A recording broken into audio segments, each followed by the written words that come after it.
Yep. Sorry about that. Internet had cut out. I don't know what the hell happened right now, but we're back now. I think everything should be good. Let me make sure everything's good right now. Why am I still in spirits and buffering issues?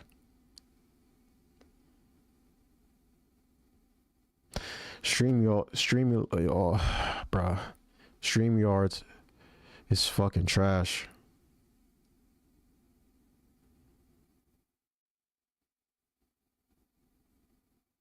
Hmm. Well, I think everything appears to be good right now, so we're gonna continue on with the show. All right. So, continue to back off what I was saying earlier. Lost track of my thoughts. Yeah. So, like, shout out to President Trump. He managed to pass the SAFE Act, of course. Great thing right now. So now a lot of illegal immigrants won't be able to vote no more. They have to have a real ID in order to actually vote. And women won't. A lot of women won't be able to vote either. So it's a big W right now. So it's two issues in one, and I will do a stream about it on this Friday coming up. Right now, we're gonna break it down, talk about that some more. Anyways, we're gonna continue on right now. So, all right.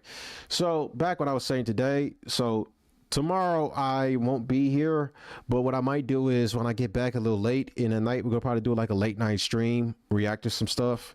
That's what I might do, depending on how I feel. Yeah, so it might do that. Um, I still need to actually finish up with some other stuff that I'm working on right now. Main thing I need to finish working up on is like getting a video posted of when I'm gonna start streaming on Kick soon too as well. Hmm. Anyways, so we got some exciting things coming up right now. So let's go ahead and continue on. Right, let's jump back into it. Okay, so now we're finally covering the Epstein stuff. We won't have no more delays right now. I've been keeping everyone waiting. I had to be in the books right now before I finish covering my Epstein coverage right now. So that's what took me a little minute to finally get back on stream and finish covering this, because I've been knee deep in like reading the research or whatever. And now we can finally go ahead and jump right into it. So let's just go ahead and just without further delay, let's just go ahead and jump into it right now. So I think the stream is good right now. No more buffering issues. It sucks because it's actually starting to gain viewers right now, but because I had to fucking like go and make a new stream now, I probably lost the views.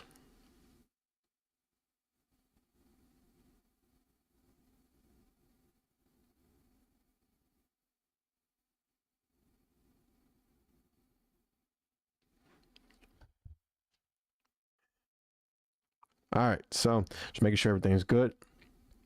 I don't know, probably should post some of this on Reddit.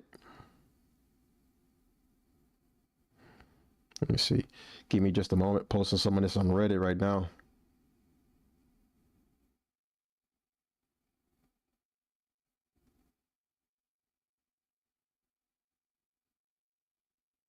All right, so we should be good now. Like I said, the stream should be good. I fixed it and everything, so we should have no more issues right now going forth. Hopefully that is it with the glaring issues right now. I don't know what else really would be the problem at this point. Literally what I did was just like literally flip the internet around and then hope that the internet connection would actually work. Seems like everything is so far so good.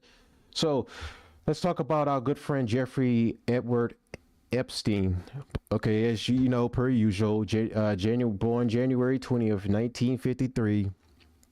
August 10th, 2019, was an American financier, child sex offender, serial rapist, and human trafficker. He began his professional career as a teacher, being hired without a degree at Dalton School. After his dismissal from the school in 1976, he entered the banking and finance sector, working at Bear Stearns in various roles before starting his own firm. That is key pointed what Epstein as the key point to what Epstein became later on in life was that his time at Bear Stearns pretty much shaped who he is. Epstein cultivated an elite social circle and made much of his fortune by providing tax and estate services to billionaires. He procured underage teen girls and young women who alleged they were subject to repeated rape by him and some of his associates. So, who are well, I don't want to get too ahead of myself. So I was going to say, who are some of the associates and who are the co-conspirators that were recently named by Thomas Massey and Ro Khanna in the Supreme Court? We will touch up on those a little bit later, and we will, expand on a little bit more. So right now, let's just focus on the final details right now. So Epstein, as you know, worked at Bear Stearns, pretty much had like a financial control. So let's go down right here. I believe. No, let's go to his time at Bear Stearns. So Epstein joined Bear Stearns in 1967 as a low-level junior assistant to a floor trader. He swiftly moved up to become an options trader, working in the special products division, and then advised the bank's wealthiest clients, such as Seagram President Edgar Baughman, on tax mitigation strategies. This is very funny too. So a guy like Epstein got a job working at Bear Stearns. First, he started his career off working at the Dalton School, hired by Robert Lauder, and he had no degree to be able to teach. He had no credentials to back up his gig as a teacher. Nor does he have a degree to go out there and basically advise people on like taxing issues. Hold on one second.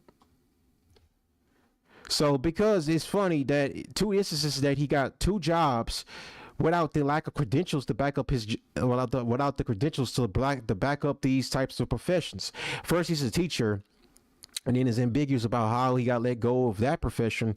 Then also he went on to work at Bear Stearns to get into finance and basically shape his financial philosophy. Dude working at Bear Stearns, his couple of years he worked over there.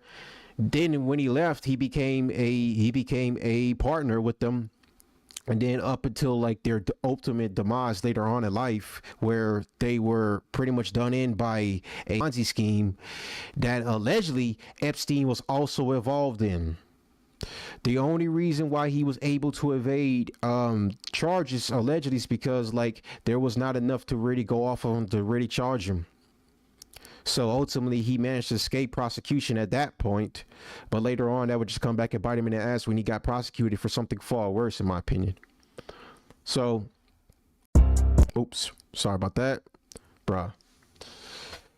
So, on tax mitigation strategies, James Kane, the bank's later CEO, praised Epstein's skills with wealthy clients and complex products.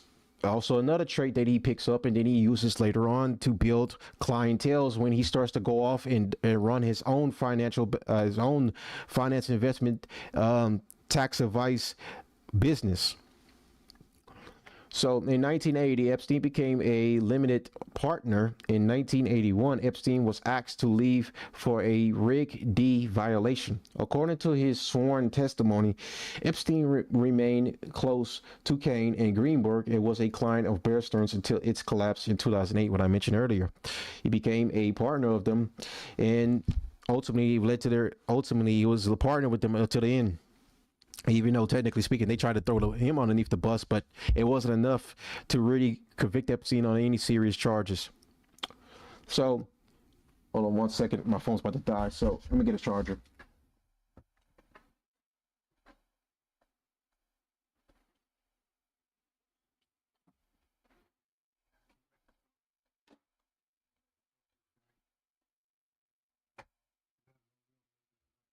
Matter of fact, your bitch ass look at those don't tell you to.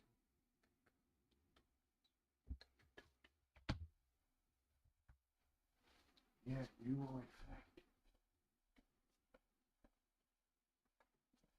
fact. Okay. Sorry about that. Let's get back into it. All right, so as you can see right here, financial trouble in 1981 to 1987. In August 1981. Epstein founded his own counseling firm, Intercontinental Assistance Groups, Inc., which assisted clients in recovering stolen money from fraudulent brokers and lawyers. So basically, he was a debt collector. So he specializes in like pretty much like analyzing like how did like wealthy people for the most part lost so much money because of massive amounts of debt. He analyzes the problem and goes on to fix the problem right after he right after he finds the source of the problem. So it's insane to me to know that he was able to specialize and do this type of work, knowing that Epstein didn't really have the proper education to do so. And this is kind of like a repeating cycle because like you realize like why were so many wealthy people getting pretty much like getting like investing money towards this guy when this guy seems like he didn't really know at all what he was really doing. And that's very evident when you look at the interview between him and Steve Bannon. In the interview, many people looking at the interview might think Epstein's a very smart guy. Epstein is very intelligent. He is that many people are missing is that Epstein himself doesn't even know what he's doing. Like he understands the banking system to a degree to where he's able to manipulate it in some cases, but there's other exterior factors that play a part into why he was making so much money and where was all this money coming from. So let's go on right now. He told friends that he worked sometimes as a consultant for governments and the very wealthy to recover embezzled funds. That's probably a lie. While at the other times he worked for clients who embezzled funds. Spanish actress, well, that's important. Well, it was a Spanish actress. I don't really know her name, don't really care. Which has disappeared when, okay, blah, blah, blah. So let's go down here. In the mid 1980s, Epstein traveled multiple times between the United States, Europe, and Middle East. While in London, Epstein met Steve Hoffenberg. They had been introduced to Douglas Leasey, a defense contractor, and John Mitchell, a former U.S. Attorney General. An anonymous source met with Epstein and Leasey as early as 1981. Epstein also stated to some people at the time that he was a CIA intelligence agent. Interesting. Not this first time right there you hear about, it's not going to be the first and only time you hear about him being tied back to intelligence. So this goes on right here. Epstein also stated to some people at the time, well, okay, let's go back. Offenberg said in 2020 that he had introduced Epstein to Robert Maxwell. Who is Robert Maxwell? Robert Maxwell is, let's see, where is it? This is Robert Maxwell right here. The man right here that introduces Epstein to his daughter, Glenn Maxwell. We're going to talk a little bit more about Robert Maxwell later on, but this is more of like an outliner view of Epstein's life right now that we're going through. We're just skimming through the most important stuff right now to play a part later on exactly how Epstein was able to use some of the stuff that he learned along the way to basically manipulate certain individuals into basically giving him what he wants. And extortions. Now, some of these relationships you have to question too as well, because some of these big time investors, some of these big time wealthy, very well achieved individuals that were investing with Epstein, especially post him being indicted and incarcerated his very first time back in 2008, 2009. Epstein was indicted and incarcerated for soliciting a minor for sexual activities. It's insane to me how some of these individuals, especially we're going to talk about when we get to like talking about Leon Black, for example, still had investment money towards Epstein and Epstein's company, even when Epstein was found guilty on soliciting sex from a minor. Why was that the case? What was the relationship built on? Because it could just be built on the fact of like him investing money and believing that Epstein's going to make him like even more money than he possibly could imagine. It seems like to me there was maybe some other exterior motives behind this. There was some other stuff that was never not declassified maybe. Whereas we go on to that, like I said, I'm being very ambiguous, but when we get to like the Leon Black section of the stream, we're going to go more deep into it. So all right, so let's see. During the 1980s, Epstein possessed an Austrian passport that had his photo but with a false name. The passport showed his place of residence at Saudi Arabia. In 2017, a former senior White House official reported that Alexander Acosta, the U.S. attorney for the Southern District of Florida, who had handled Epstein's criminal case at the end of the George W. Bush administration, has stated to interviews of President Donald Trump's first transition team, "I was told Epstein belonged to intelligence and to leave it alone, and that Epstein was above his pay grade." So that goes to show you that at the time, like during Epstein's first incarceration, to avoid being locked up, and how was he able? Well, how was he able to avoid being locked up and basically being avoid of being held accountable the first go around? Well, it seems like to me he had some very big people in very big high places that were able to prevent him from being incarcerated. So to the extent of how far this really goes, it seems like to me, because like you see all the people Epstein was connected with, especially through all the photos when we go to the emails, they're very well vastly connected. Let's just put it like that. Hold on 1 second. Okay. Blah, blah, blah. Make sure the stream is shared everywhere first.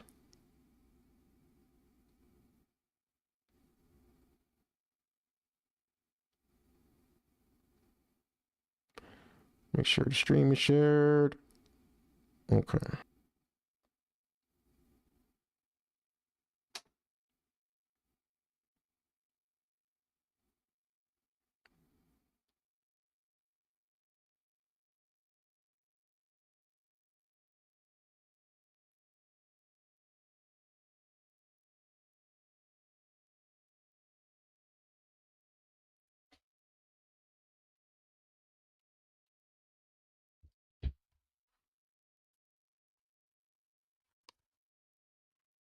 All right. So let's see.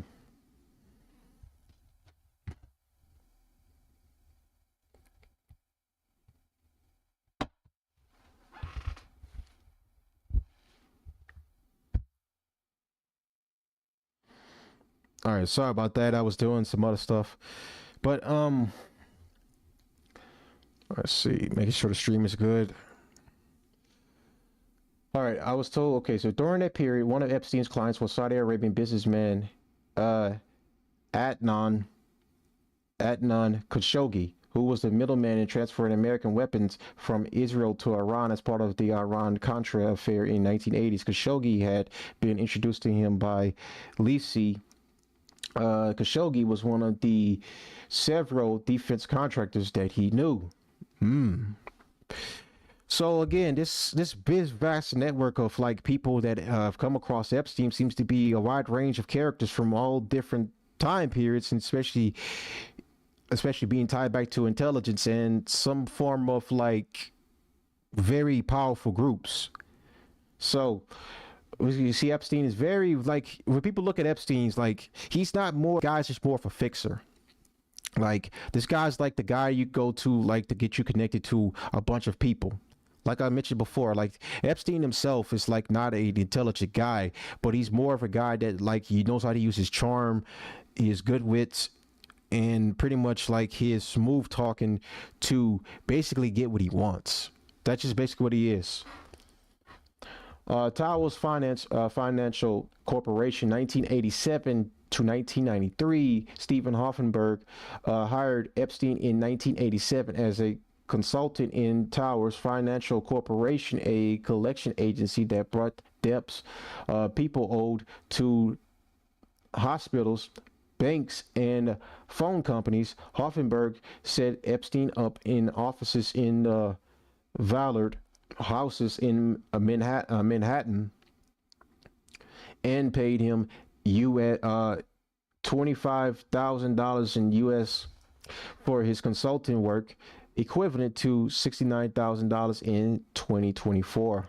Hoffenberg and Epstein then refashioned themselves as corporate raiders, using Towers Finance as their raiding vessel. One of Epstein's first assignments for Hoffenberg was to implement what turned out to be an unsuccessful bid to take over Pan America World Airways in 1987. A similar unsuccessful bid in 1988 was made to take over Emery Air Freight Corp.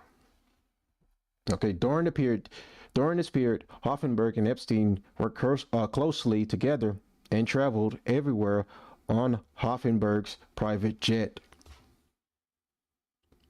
Okay, so this right here is important. So in 1993, Towers Financial Corporation imploded when it was exposed as one of the biggest Ponzi schemes in American history, losing over 450 million US dollars of its investors' money, equivalent to $1 billion in 2024. In court documents, Hoffenberg claimed that Epstein was intimately involved in the scheme.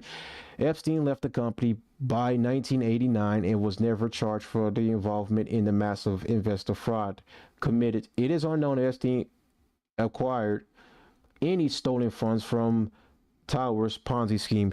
So as many people came forth again earlier, and I let me correct the notion. I made a mistake earlier. I got way too ahead of myself. So it was the Towers Finance Ponzi scheme. It wasn't Bear Stearns. Okay, Bear Stearns just collapsed. And that was like a natural collapse. Epstein was a partner with them. Whatever, they collapsed on their own. I was thinking of Towers Finance Corporation. You know, I got to make sure my facts are on point. But Towers Financial Corporation was the one that had allegedly had one of the biggest Ponzi scheme in American history, lost over millions of investors' dollars, and Epstein was said to be involved in said scheme. He was not, of course. He managed to impede the charges, but it's insane to me, but like how much money was lost, how much money was put in, and how much money was lost.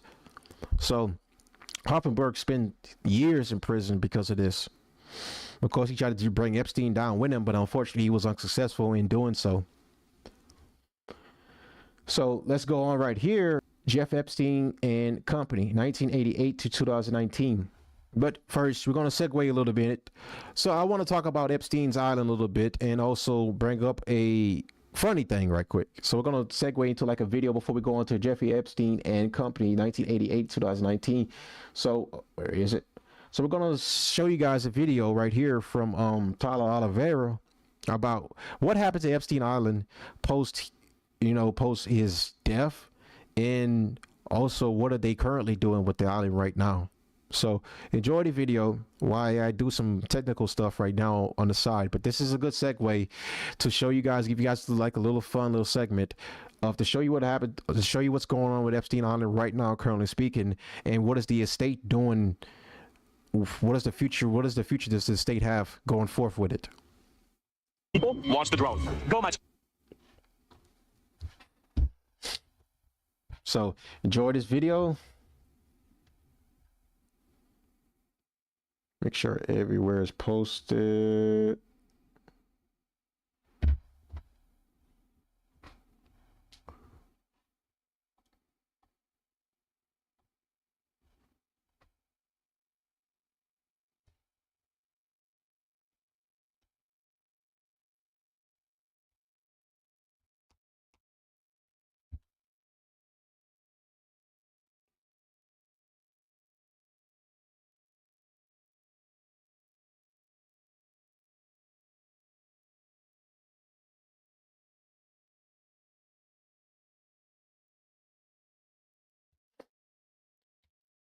Bro, sometimes these YouTube, bro.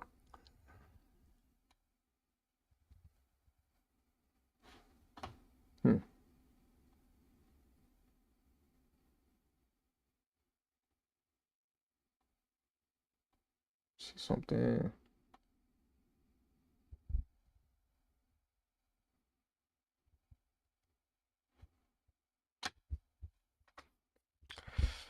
Oh,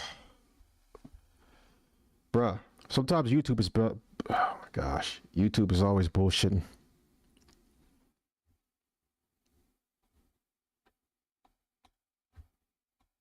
Let me go ahead and restart this tab up right quick.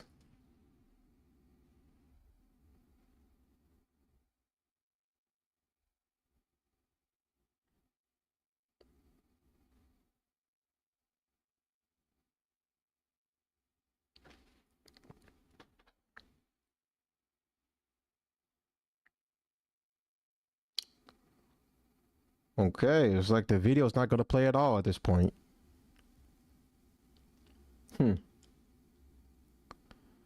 Bruh. Either I have too many tabs open or I don't know what the hell's going on right now.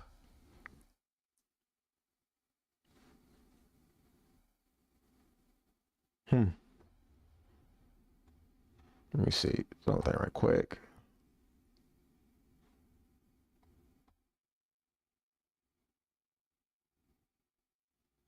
Hmm.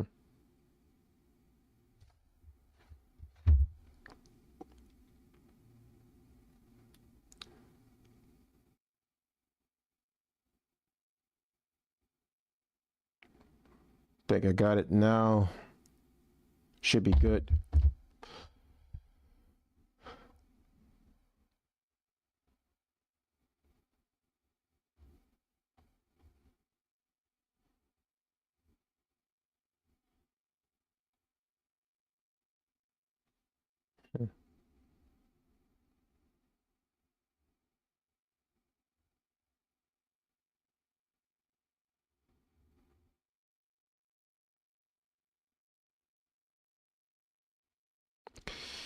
Yeah, like I said, I'm gonna be switching back to restream soon because like this streaming labs suck, bro. I hate streaming labs right now. My God, bro. I've never seen something that doesn't want to work.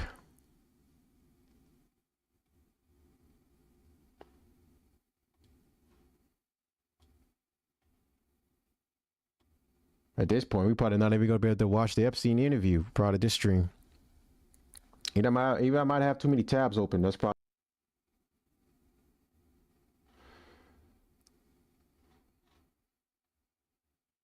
Let me see. Okay.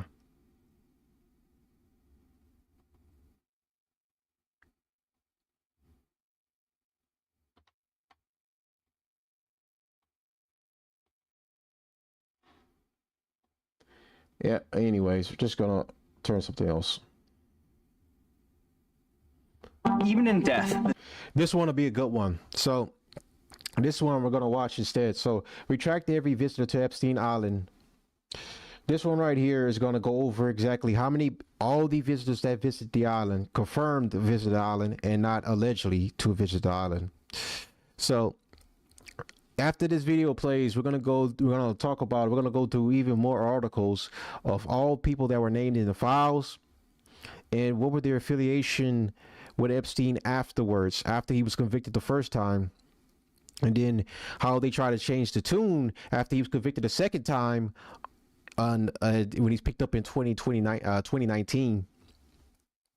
We're gonna look at the relationship before, after his first time he was arrested and prosecuted, and then we're gonna look at his release, him being let back in the world. Some people still having close relationships. Some people were still financing financing his pretty much his life, pretty much his entire life. And then we're also gonna talk about people trying to disavow him and trying to say that he really didn't know him the second time he was arrested. Pretty much to try to act like he just didn't exist, like their friendship didn't matter or nothing like that, and that's not entirely true. So after we go through watch this video, we're gonna go talk about this right afterwards. Secrets of Jeffrey Epstein remain tightly guarded, but earlier this year, I spearheaded a wired investigation that uncovered the data of almost 200 mobile phones belonging to visitors to his infamous pedophile island. The data was so precise, we were able to map the paths of these visitors to within centimeters, including their neighborhoods, buildings of origins, and the path. Is this thing not working? Bro. Paths of these visitors to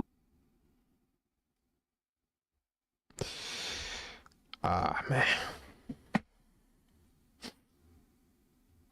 within centimeters. Let me see something. Hold on, shit. Including their neighborhoods. The clip's already when I get my best content, honestly speaking. Let me low down the quality a little bit to 480p.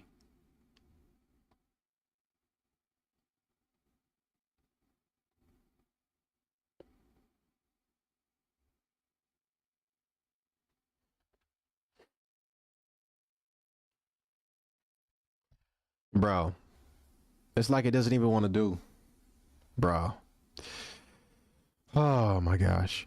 Yeah, tonight I'm going to give Restream back, and I'm going to start Restream. I'm going to start using Restream again because like this is insane to me, bro.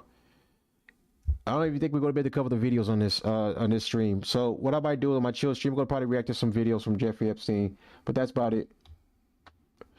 So this was a good. This one was a good one too that I had planned. So anyways, let's just go ahead and just jump back into it, and I'll just. This is going to be me. It's going to be a talking stream on this one. So clip this one up together. So let's go over exactly like who turns up all in the files right now, currently speaking.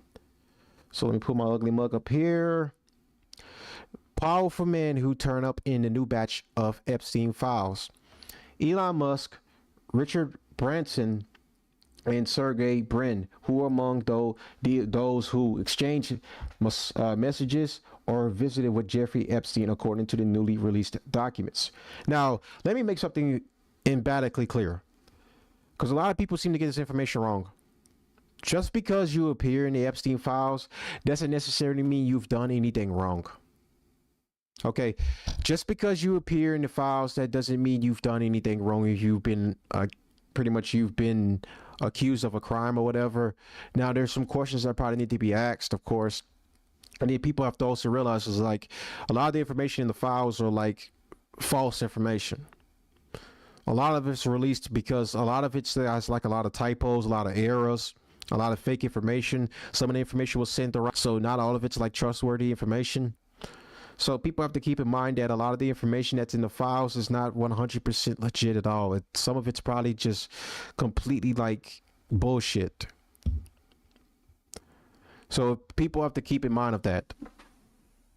So, like I said, just because you see something in the files that may look a little bit like an eyebrow raise, especially when it comes to the stuff that's pertaining to Trump, that doesn't necessarily mean it could be 100% true or not. Like, people have to keep that in mind. Not everything that you see in the files, it could be 100% true or not. Okay? It could not be.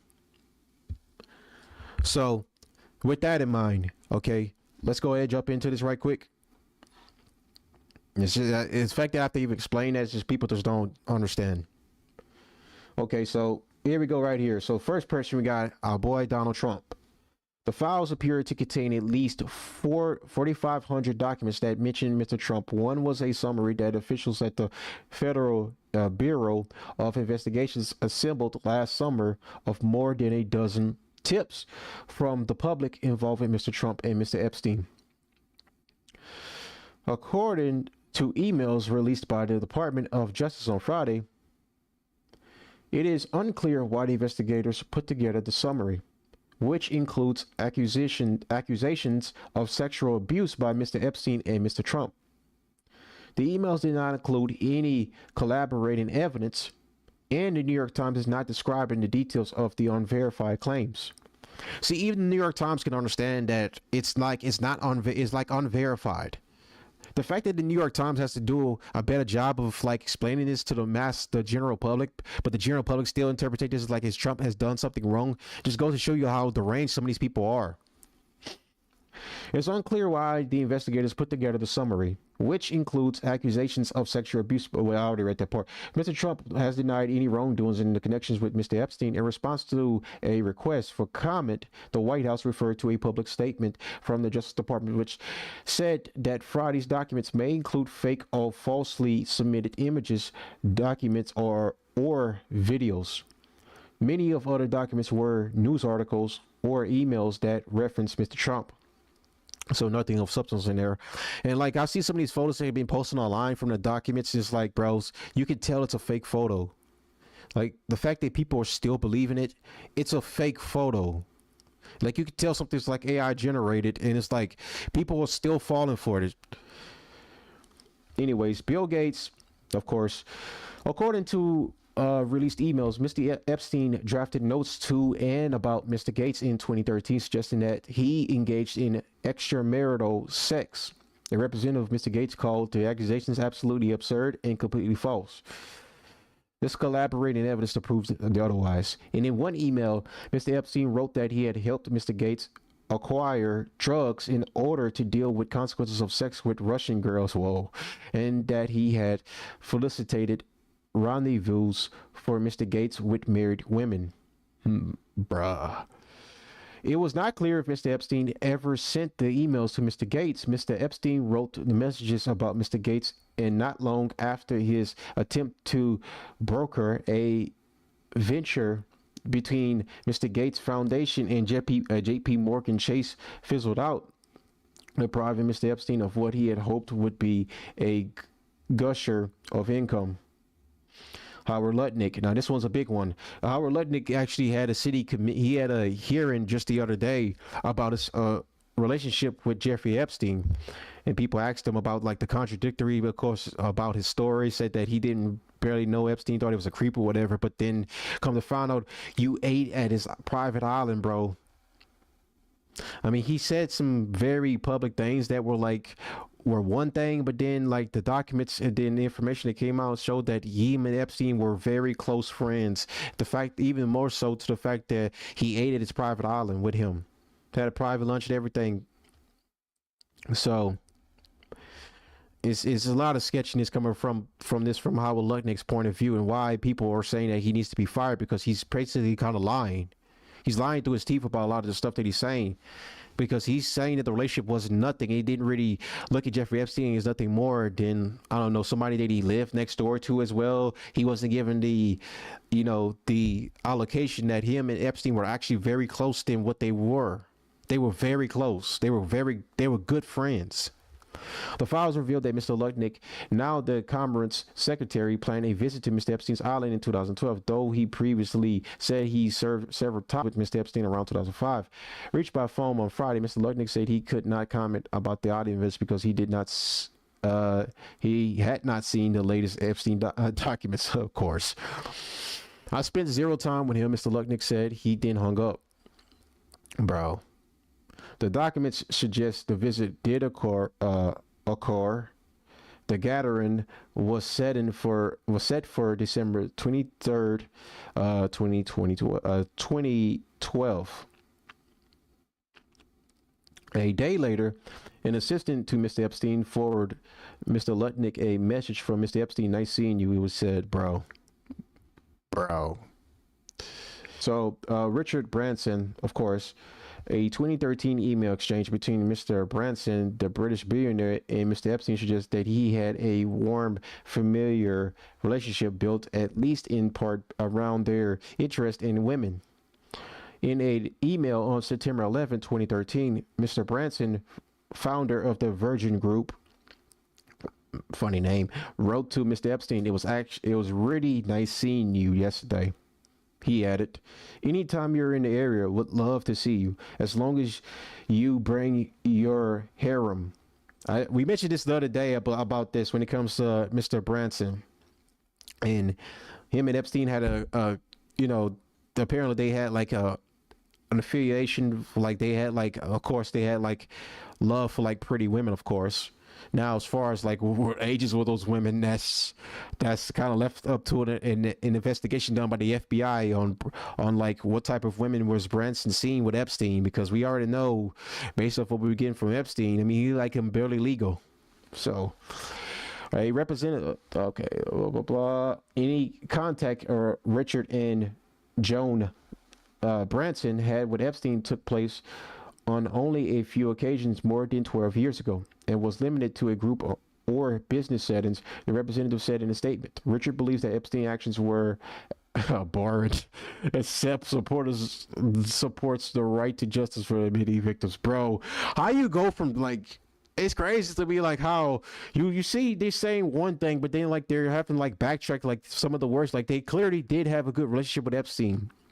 And then, of course, they have to backtrack because, like, bro, being affiliated with, like, literally a trafficker who specialized in, like, trafficking underage girls for the purpose of prostitution, that's what you have to call it. But even though technically they can't, because, like, consenting underage girls can't consent because they're minors. It's insane. Now, Elon Musk, this one right here is funny. So, Elon Musk, Mr. Epstein and Mr. Musk exchanged multiple messages between 2012 and 2014, comparing their schedules to find time to meet in Florida or in the Caribbean. According to the documents, if you find some time, come visit me on my island in the Caribbean. Mr. Epstein wrote September 25th, 2012, urging the billionaire to bring your friends or friends. To bring your friend or friends, I mean. Sounds good. We'll try to make it, Mr. Musk replied. Over the years, the technology entrepreneur has denied visiting the disgraced financier's island in a social media post in September. Mr. Musk wrote that Mr. Epstein tried to get me to go to his island and I refused. But several emails showed that Mr. Musk backed out of the plans that the two men had made. Mr. Musk wrote Saturday in a post on X, the social media site he owns, I had very little correspondence with Epstein and declined repeated invitations. Bro, that's a fucking lie, bro. That is a fucking lie. Repeated invitations to go to his island or fly on his Lolita Express, but was well aware that some emails correspondence with him could be misinterpreted and used by detractors to smear my name. Bro, that's a fucking lie.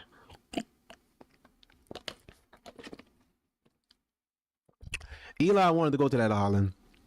Elon's a fucking liar, bro. He literally saying in one email, like, bro, it's fine. You said you wanted to attend the parties. He was adamant about going. And they said they didn't really. Like, imagine this, bro. Like, dude. Elon Musk is such a fucking liar on that one, bro. Steve Titch. Mr. Epstein exchanged multiple messages throughout 2013 with Mr. Tisch, a co-owner of the New York Giants football team. In some of the exchanges, Mr. Epstein appeared to be connecting Mr. Tisch with women of specific ethnicities and described their bodies in vulgar terms. On more than one occasion, Mr. Tisch used slang terms to Mr. Epstein if a woman he was describing was a sex worker in one of those exchanges. In April 2013, Mr. Epstein asked Mr. Tisch to send him his phone number because he did not want to record a record of the conversation. I mean, in a statement, Mr. Tisch said, "We had a brief association where we exchanged emails about adult women. In addition, we discussed movies, philanthropy, and investments. I did not take him up on any of his invitations and never went to his island. As we all know, he was a terrible person and someone I deeply regret associating with." You know, this kind of goes to show you what Nick Fuentes was making this joke about on his show. About that, you telling me right now, a cool guy like Epstein invites you to come to his private island on his private jet. You got drinks, you got women, you got drugs. You telling me you're not gonna take up that offer? I don't believe Tisch at all. I believe he actually did go to the parties. He had actually had somewhat of a affiliation and close friendship with Mr. Epstein. I mean, the only one I can say is Woody Allen. He's doubled down and said that he doesn't regret his friendship with Epstein. Neither does Ashton Dershowitz. They're honest. Everyone else just doesn't want to be honest. Prince Andrew, I have a friend I think you might enjoy having dinner with. Mr. Epstein wrote to Prince Andrew of Britain in 2010. In a later email, Mr. Epstein added that the friend was 26-year-old Russian Cleaver, beautiful and trustworthy. The prince replied that he would be delighted to meet the woman. A few hours later, he wrote Mr. Epstein again, asking, "What have you told her about me? And have you given her my email as well?" The email exchange adds new details to what has been publicly known about the long friendship between Mr. Epstein, the convicted sex offender, and Andrew Mountbatten Winslow. As he is known. In October, the prince was stripped of his royal titles after other new disclosures showed the extent of his closeness with Mr. Epstein. Prince Andrew is he's disgraced at all. Like, quite frankly, he's never getting his titleship back. Around 2001, Mr. Epstein trafficked a teenage girl to Prince Andrew, who had sex with her multiple times, according to legal filings later made by the woman, Virginia Roberts Giuffre. Mr. Mountbatten Winslow was repeatedly denied Miss Giuffre's accusations and any wrongdoing in relations to his friendship with Mr. Epstein. Sergey Brin. Mr. Brin, the co-founder of Google and one of the richest men in the world, visited Mr. Epstein's private island near St. Thomas, made plans to dine at Mr. Epstein's Upper East Side home, corresponded with Glenn Maxwell, Mr. Epstein's longtime companion and convicted co-conspirator, according to the documents released on Friday. Dinners at Jeffrey's are always happily casual and relaxed. Miss Maxwell wrote on to Mr. Brin, in April 2003. Look forward to seeing you. It has been long known that Mr. Epstein introduced executives of J.P. Morgan to Mr. Brin, whose net worth exceeds $250 billion, helping the bank land him as a client. So, Sarah Ransom, one of Mr. Epstein's accusers, claimed in court documents in 2024 that she had missed Mr. Brin on Epstein's Island, which was the center of sex trafficking operations for many years. One of Mr. Epstein's former boat captains told the New York Times earlier this year that he had seen Mr. Brin on the island more than once. Mr. Brin and, of course, Mr. Brin and his wife did not respond to requests for comments. She doesn't really matter to the story because she's not really like, she's just in the background. So that goes over the extent of all the people all the prominent names that were named or whatever. But one thing this order forgot to mention about, here's what we know about the documents. The Department of Justice on Friday released the largest batch of Jeffrey Epstein files to date, a giant trench including 3 million more pages of documents and thousands of videos and images. They have 3 billion more. They're still in possessions that they haven't released yet. The reason why they haven't released is because there's still an ongoing investigation, especially pertaining to us, victims getting a settlement from the estate. So that's why those other 3 million documents haven't been released, which actually probably has very great, probably far better evidence in here about what really went down. Because right now, all the documents that we're getting right now are at best ambiguous. We don't really have that much good information from these 3 million documents that were released, but the ones that are kept by the DOJ, yeah, I think those ones implement a lot of people far better than these ones right here. These ones don't implement anybody to a degree. Just like a lot of vague stuff that's just like eyebrow raising. Hey, the FBI probably needs to ask questions there. They probably need to pull somebody off the side there and ask some questions. But the 3 million documents that they released is nothing really noteworthy. There's some demonic shit in here, don't get me wrong, because some files of what happened to some of these young girls, it's insane to me. It's evil, wicked. That's what it is. But there are some other files that the DOJ have not released yet that are probably includes far better evidence that implements a lot of co-conspirators and people that have really truly done some disgusting stuff, because it also has a lot of his financial information tied up too as well. The reason why we're not getting that, again, there's current lawsuits going on right now. That's probably why we're not going to get that right now, currently speaking. So let's go right here. The document shed new light on disgraced financiers' relationship with several prominent figures, including Elon Musk, Bill Gates, and Commerce Secretary Howard Lutnick. They also contain a significant number of uncollaborated tips to law enforcement. Congress mandated the release in November, and President Trump signed the bill despite initially opposing it, as he has sought to put an end to the accusations and speculations swirling around the case. The latest batch of documents arrived weeks after a December 19, 20 deadline imposed by Congress. So let's go on right here. They said they weren't close to Epstein. Documents show otherwise. Now, who are these documents speaking about? Speaking about a plethora of people, of course. Steve Twist, Howard Lutnick. So let's just go right through here. I'm not gonna read through the whole thing right here, but this one right here was very good because like it is like a lot of people said they didn't have that great of with him, but it proved otherwise. Especially this one right here also mentioned about the Leon Black angle, which we're gonna get into that one next up. So let's see briefly. Blah, blah, blah. Mr. Epstein sometimes kept tabs on women that powerful friends were dating or having affairs with. He had particular interest in Leon Black, the private equity billionaire who was Mr. Epstein's main financial benefactor in the 2010s. After Les Wexner, of course, stopped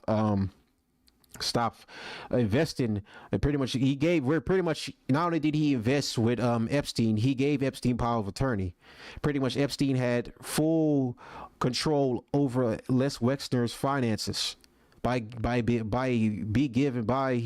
be given power of attorney. He was able to have full control moment and then do it as he will with it at pretty much at Epstein's own disgrace.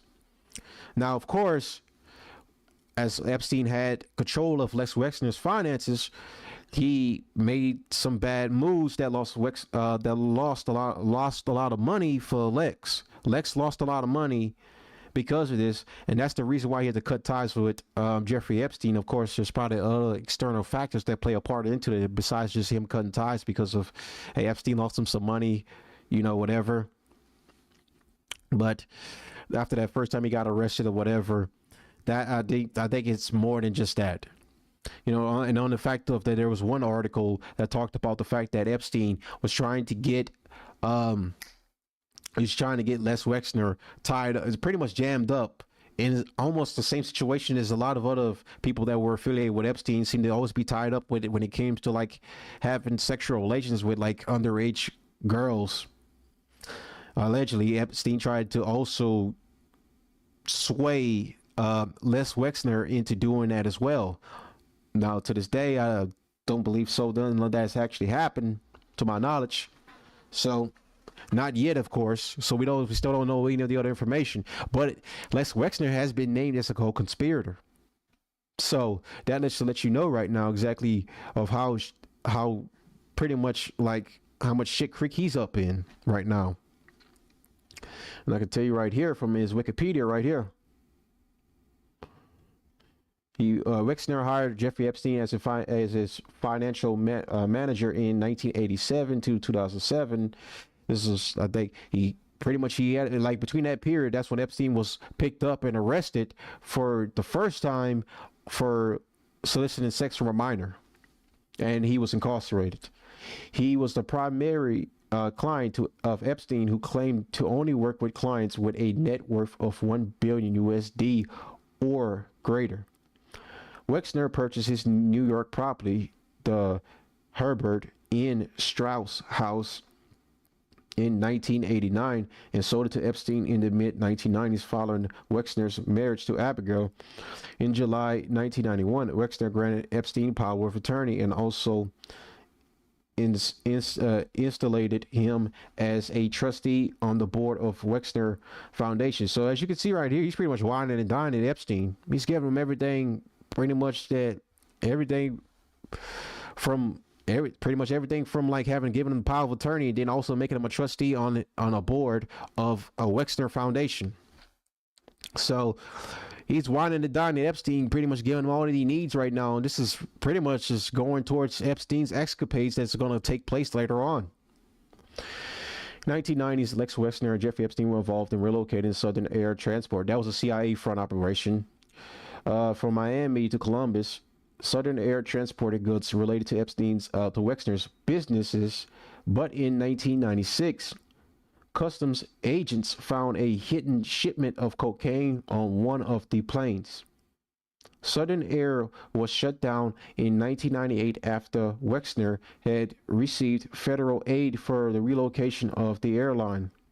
Just weeks before the CIA Inspector General released its official findings on the Contra cocaine trafficking allegations. So 2006 Epstein. So let's see. We're going to get to the part where him and Epstein cut ties. In 2006, Epstein was charged in Florida with multiple counts of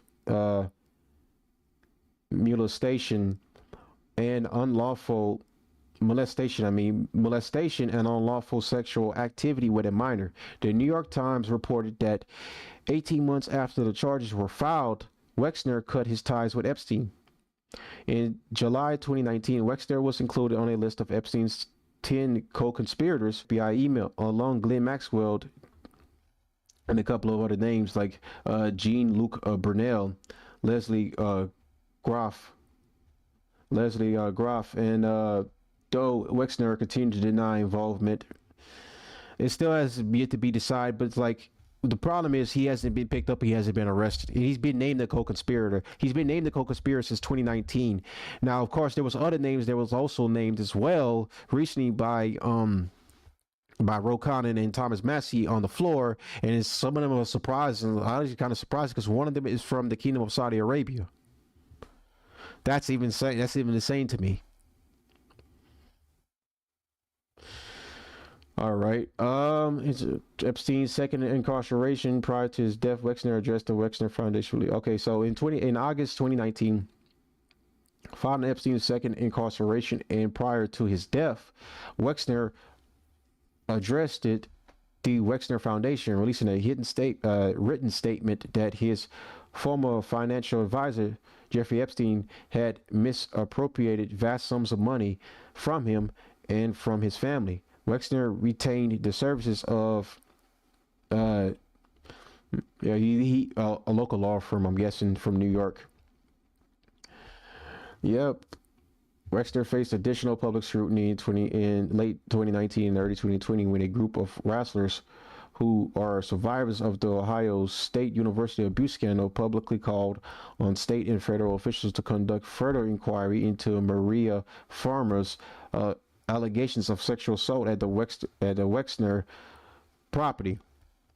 So Wexner has his own, pretty much has his own type of battle to fight right here, because like it was alleged that there was an assault that happened on his property tied back to the Epstein stuff. So let's see how this one went off. Okay, blah, blah, blah. Let's see, where's the server that's the biggest? Let's see.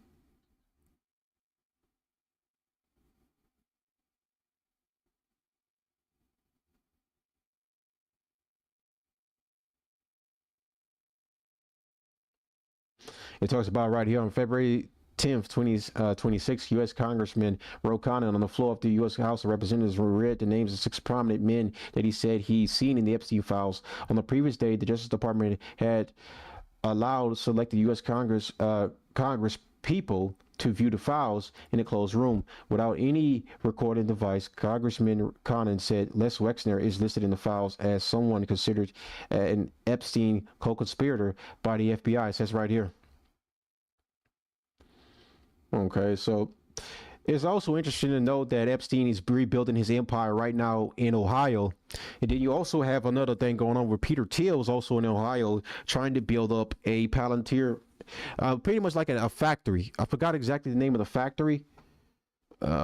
It's a factory right now that's currently, I believe, like an AI. It is a weapons grade. Let me make sure I got this right.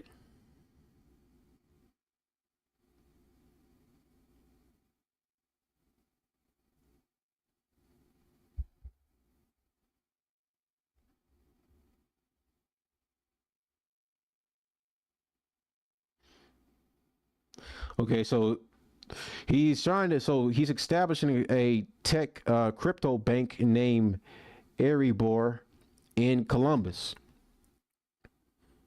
So pretty much Thiel has a lot of out in Ohio.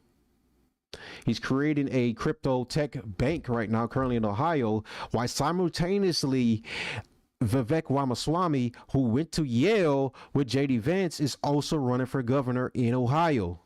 There's a lot of connections right here. Les Wexner has interest in Ohio. Peter Thiel also has interest in Ohio.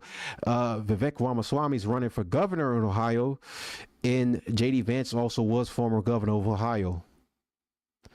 So it seems like the Silicon Valley is setting up shop somewhere else right now, besides just setting up shop in their usual spots of, like, you know, Silicon Valley, You know, so now Silicon Valley's moved to like Ohio Valley now, as they call it. So it seems like to me a lot of this stuff is like it's a lot of coincidence right now, especially considering that you have JD Vance who was basically Peter Thiel was his mentor, who groomed him into becoming congressman and now led him up to becoming the vice. Now Peter Thiel has also a lot of interest right now in Ohio, to where he built a tech bank, and then a tech crypto bank, while simultaneously Vivek Ramaswamy is also running for governor in Ohio, while Lex Wexner is also there in Ohio, also have an interest in building businesses right now currently in Ohio. Why is that? What is the hotspot of Ohio for? Let you guys go ahead and do your research right there, but it is interesting how that's a very massive coincidence. All right, so, and also we have to talk about his ties to the study group. Les Wexner comes from the study group. Him and Chris Boffman, along with a couple of other people that was also involved. Ronald Lauder was also, Marvin Linder. A lot of these guys were part of this very big philanthropic Jewish group called the Study Group, or the Mega Group. These guys were all. This was a group of very rich and powerful philanthropic, rich Jewionaires who had this one group that came together for the betterment of their own people, of course, and the group was exclusive to their own people. And they had involvement, some of them, especially like two of them, Lex Wexner and three of them, Chris Boffman and also Ronald Lauder, all had affiliations with Jeffrey Epstein. It's crazy to me, huh? It is crazy to me. You can see how the dots are connecting with that one. Now let's talk about the Leon Black angle right now. Black had a friendship with sex offender Jeffrey Epstein for Epstein's 50th birthday greeting album that was compiled by Epstein's associate Glenn Maxwell. Black contributed a handwritten poem with the rhyme scheme, which included the acronym drinks off the record VFPC.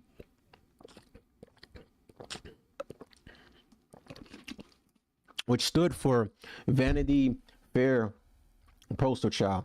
This was in reference to a profile of Epstein that was being written for the magazine. The poem contained the lines blonde, red, or brunette. Spread out geographically with this net of fish, Jeff's now the old man in the sea.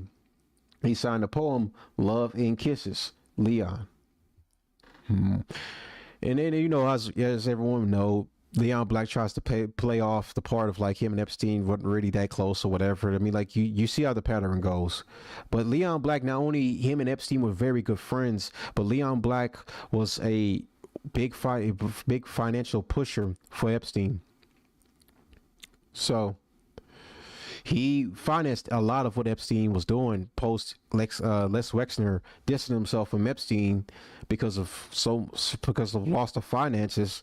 Then Leon Black came on, and even after Epstein was incarcerated for the first offense of soliciting a child for prostitution and sexual activity, Leon Black even after that fact still chose to have affiliation and also a business tie to Epstein. And what was the nature of the relationship built on? We don't know, quite frankly, based off of this pure speculation, but we can gotta tell, like, for him to have an affiliation with Epstein, even after Epstein was found guilty on having sexual relations with a minor, it's insane. So, and then right here it goes to show you exactly how deep their friendship was. They were very much more close, because this is the same thing, kind of like how Trump wrote, I forgot what it was. It was like a book for Epstein's birthday. You know, it's kind of like it was like a drawing of a woman's hip, I believe, for Epstein's birthday. and pretty much just like gave him wishes birthday or whatever, of course. And of course Trump has to, deny it or whatever that this is the case. But like this is the same thing kind of like with that. This is the same thing kind of similar to Trump, where, Leon Black and Epstein pretty much looked like they were very close friends too as well. A lot of these people were very close friends, even though they're trying to distance themselves from Epstein. They had close affiliation. And then we're going to talk about his Israel connection through former Prime Minister Ehud Barak. The poem contained, okay, so let's see, in 2009, Black contributes $60 million in a settlement with Huntsman Corporation after Apollo was sued for backing out of the merger the previous year.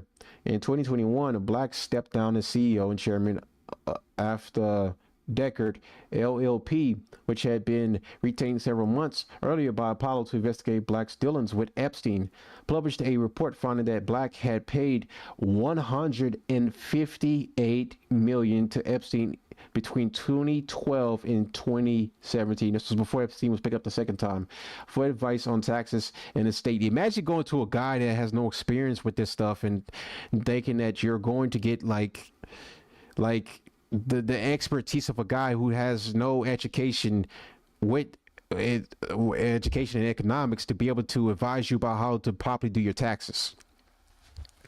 That's insane. So let's go over here. I have an article somewhere. Where is the article?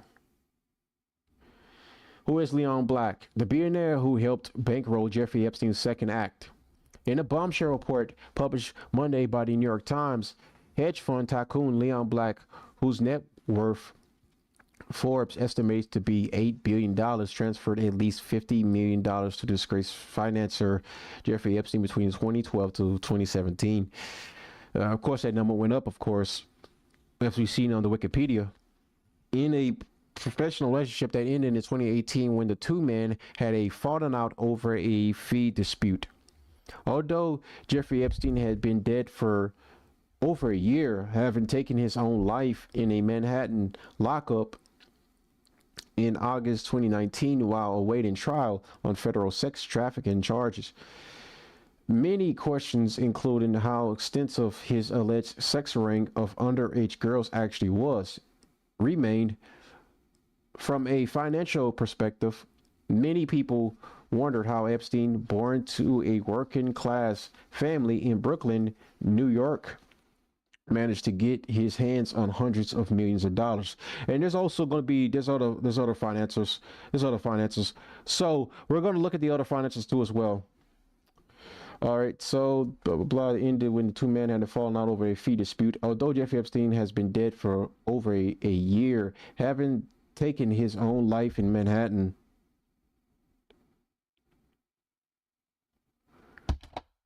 lockup in August 2019 while awaiting trial on federal sex trafficking charges.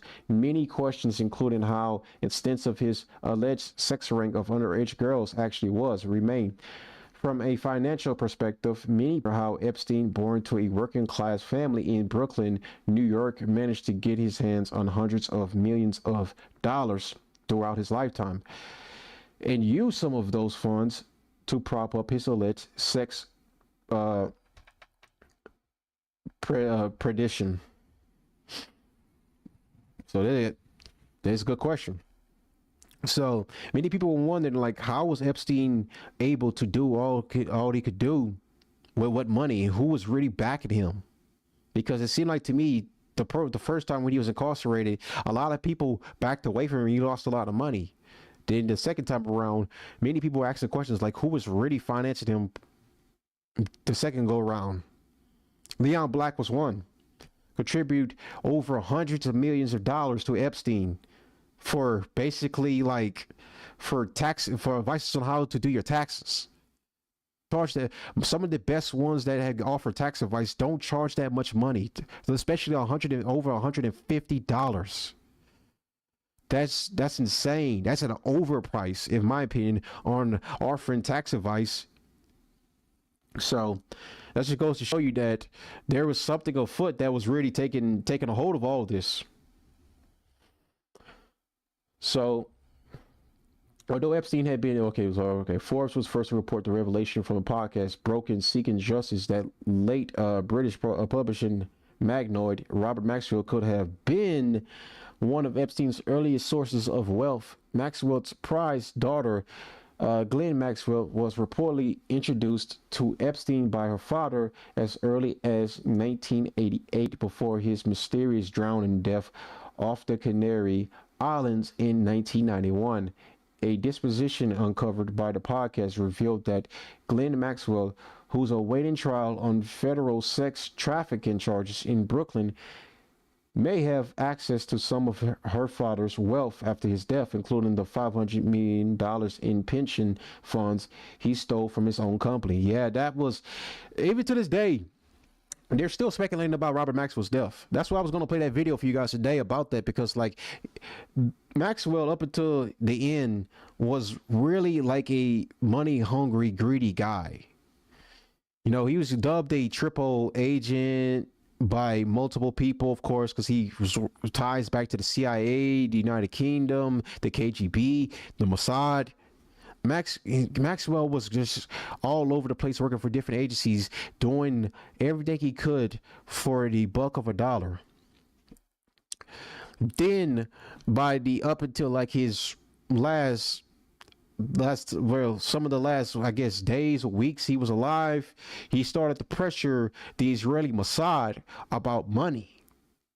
He started to pressure them, telling them, I'm gonna basically blow the whistle on a lot of stuff that you made me do for you if you don't pay me X amount of money, because he was stealing some of the money from his company, some of the pension money from his company, to basically just like spurge it on, like, you know, just like stupid crap, because he was just such a greedy guy, and he couldn't help his spending habits.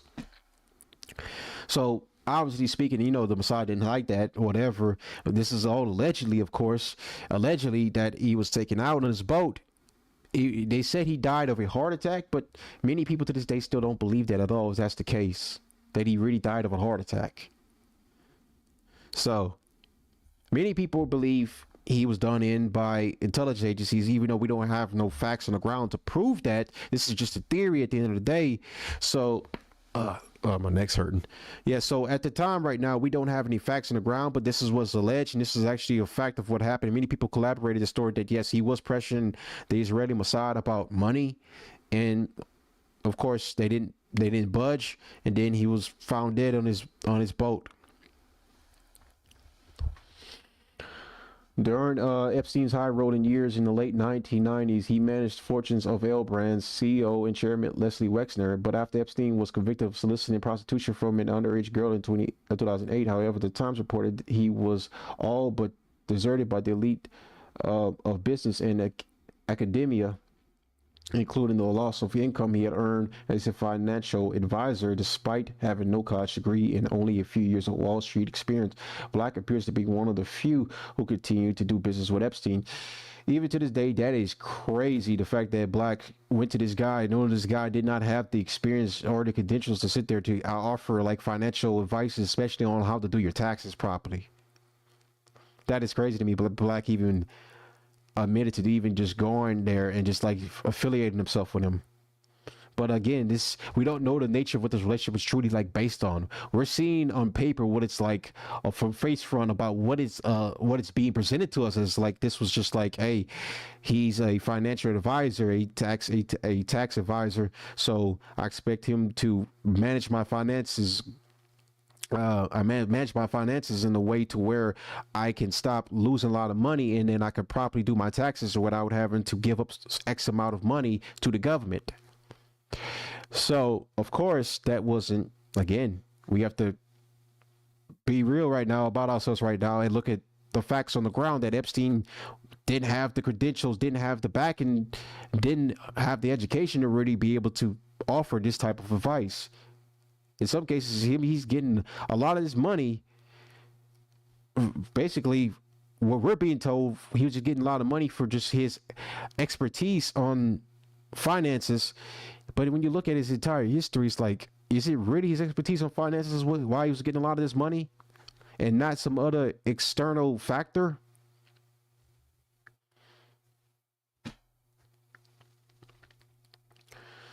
So, and then we're going to get over with a good friend, Peter Thiel. So Epstein, we're going to go back a little bit. So Epstein he invested with billionaire Peter Thiel.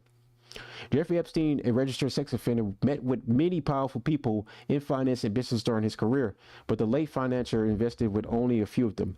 One of the people was Peter Thiel, the Silicon Valley billionaire. In 2015 and 2016, Epstein put $40 million into two funds managed by Valor Ventures. It was a firm owned by Peter Thiel, a New York firm that was co-founded by Thiel. Today, the investment is worth nearly $170 million. Wow.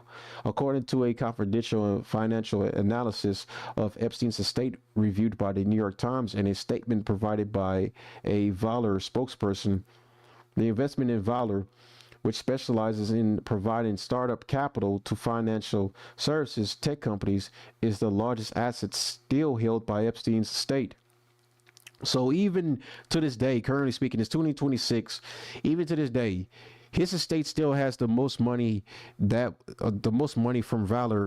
Valor firm.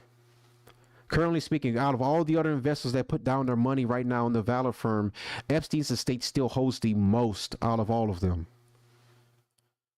The investment in Valor, which specializes in providing so Epstein's investment in Thiel's firm has not been previously reported or publicly disclosed. Yeah, this article came out in, this came out on June 5th, 2025. This broke last year. I didn't do a stream about it, but now we're talking about it now. There's a good chance that much of the windfall will not go to any of the roughly 200 victims whom the disgraced financier abused when they were teenagers or young women. Those victims have been already received monetary settlements from the state, which required them to sign a broad right to bring future claims against it or individuals associated with it. So interesting. So there's this affiliation with Peter Thiel and how he and Peter Thiel had a relationship because he had his pretty much Epstein's estate have got all the funding, the startup capital that they got was from investing into Valor firm. They invested into Valor firm, and then they pretty much got a return back on like over $170 million today. Before before when Epstein was probably alive, this was probably much smaller than what they got right now. But the return now has increased over time to $170 million right now, currently speaking. And then because they're now tied up with legal battles right now, we're trying to pay out to all the victims of the case. Yeah, it's insane. It's insane to know that he invested this much money into the company. He invested $40 million. Now he got a return back of $170 million. So like he got a great return back on his investment. Of course, he's not allowed to really capitalize on it because now that's also going to go to the victims, rightfully so, that were affected by all these horrific events that happened to them. Now we're going to get into Epstein's other finance backers. So we're going to get into his other two finance backers. So pay attention to this one. We got Mir Zuckerman and Irene D. Rothschild, a Rothschild heir by marriage. So we have Mir Zuckerman was one of the other backers and pretty much capital that Epstein was receiving for his financial services. And we also have a Rothschild that was also funding him. If you don't know who the Rothschilds are, their history, I could just explain this in like a couple of sentences or so. They are like the most wealthy, they pretty much fund the entire United Kingdom. I'll just keep that real right now because like their power and influence and capital goes far and wide from centuries. It's longest family running, whatever. They've been running the United Kingdom for so long right now. I'll just put it like this. They've been running Europe for so long with their wealth and power and resources and influence. So we have Leon Black, we have Leslie Wexner, we have Mir Zuckerman, and we have Irene D. Rothschild. These people right here were the ones funding Jeffrey Epstein. So you can go right up here right now. These are all the financial backers of Epstein right here that I've named so far. We've named almost every one of them so far of all his financial backers. These are all the people that were keeping him pretty much, keeping him with the lifestyle that he had. You know, nice clothing, fast cars, private jets, private island, you know, drugs, I'm assuming, alcohol, of course. You know, the lavish lifestyle that he received, it's all funded by all these people that I've named so far. The lifestyle came, of course, the lifestyle that he lived was degenerate, but was also sickening too, because like he was doing a lot of other handed stuff behind closed doors. But these people right here that I've named so far were all the financial backers behind Epstein. These are all the people funding Epstein's life.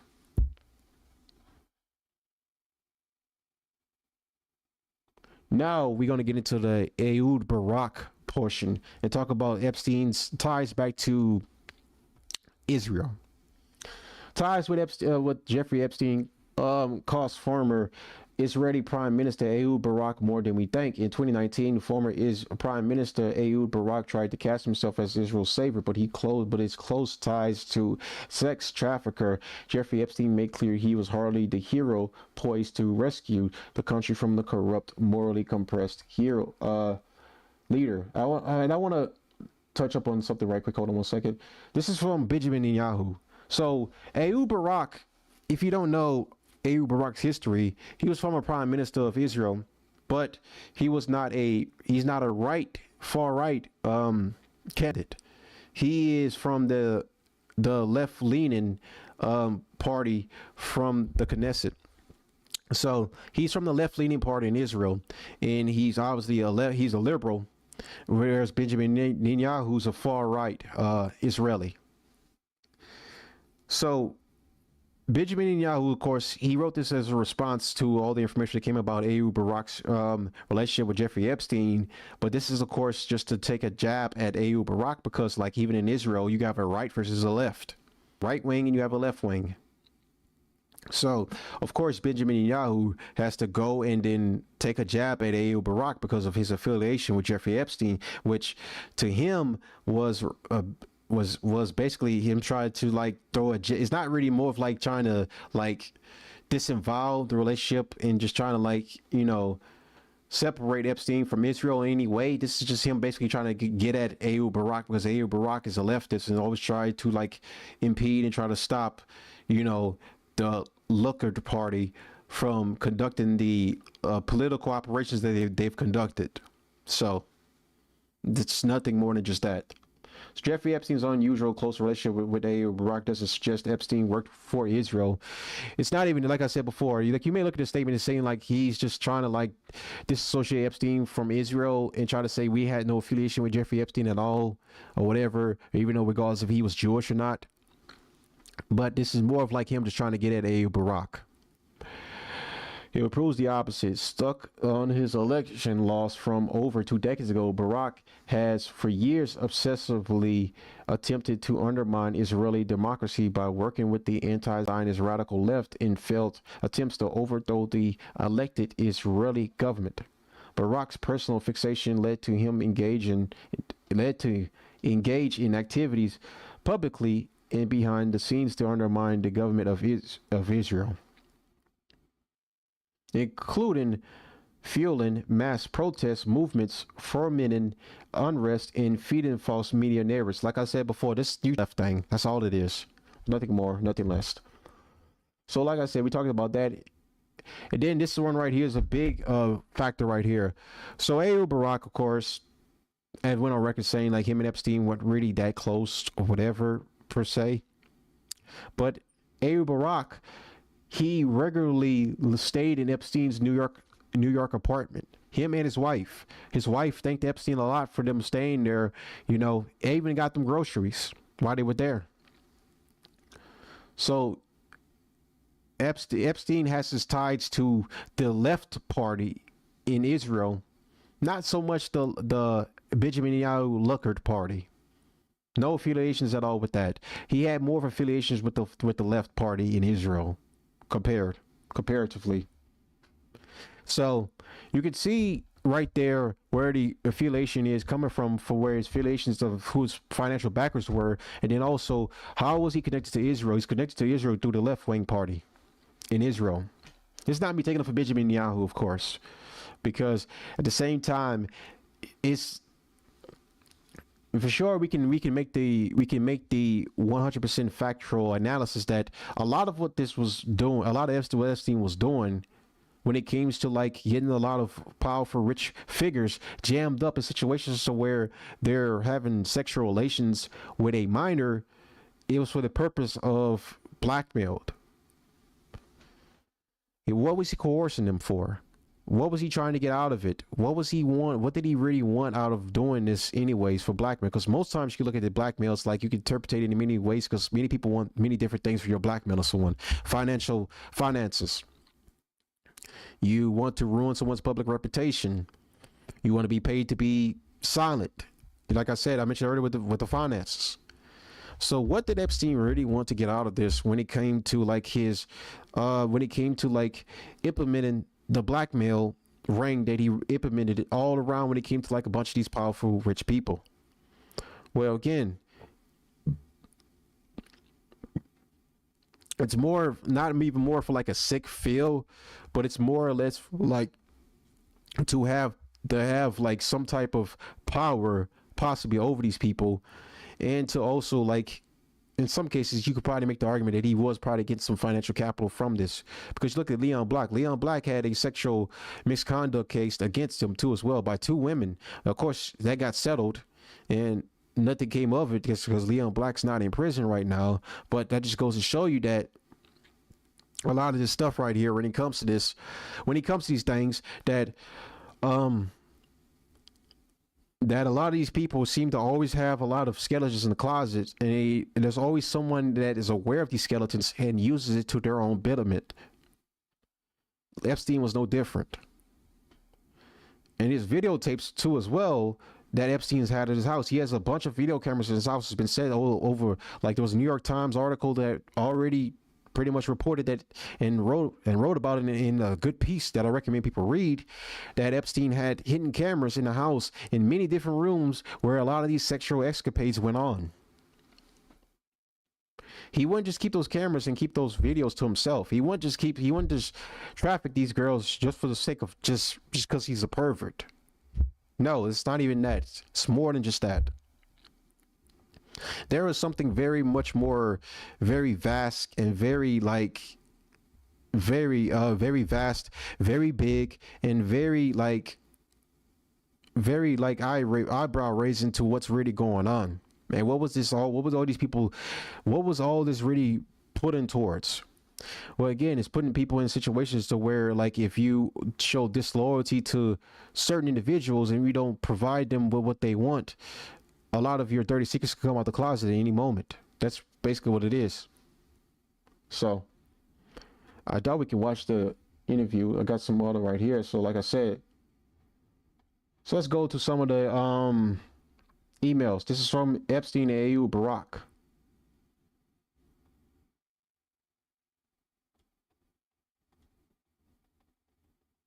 Okay, music.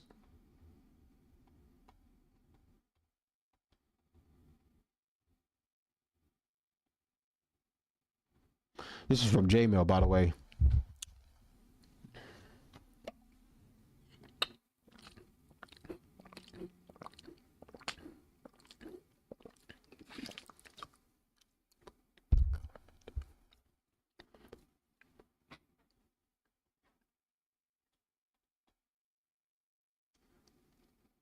And so I'm trying to get access to.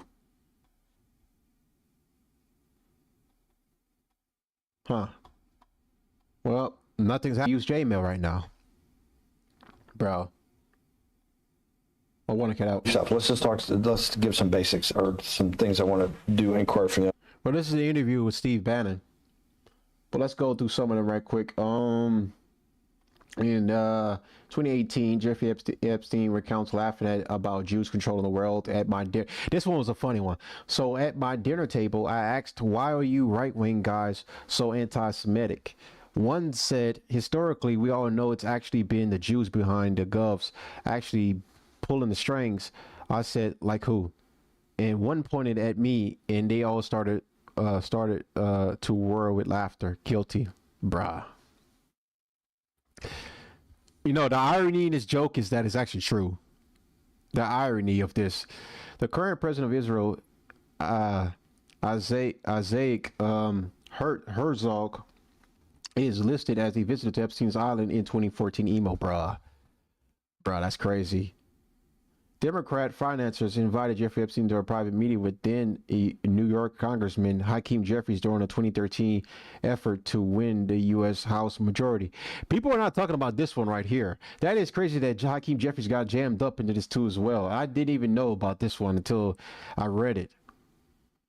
In response to Steve Bannon being removed from the National Security Council in 2017, Michael Wolff told Epstein, war between the Jews and the non-Jews, Jews presently winning. Yeah, I have to stop it right there.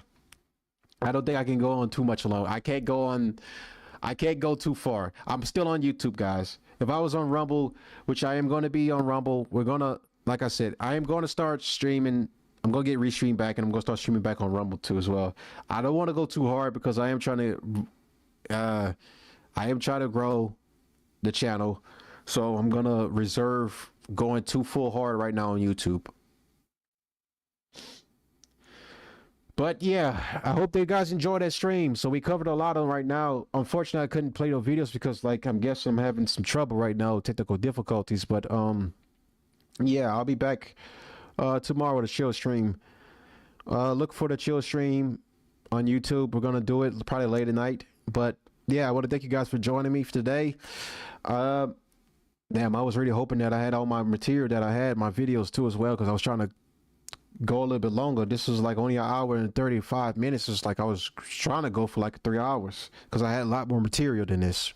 But unfortunately, I don't. So, but I want to thank you guys for joining me right now. So I'll see you guys on the next one.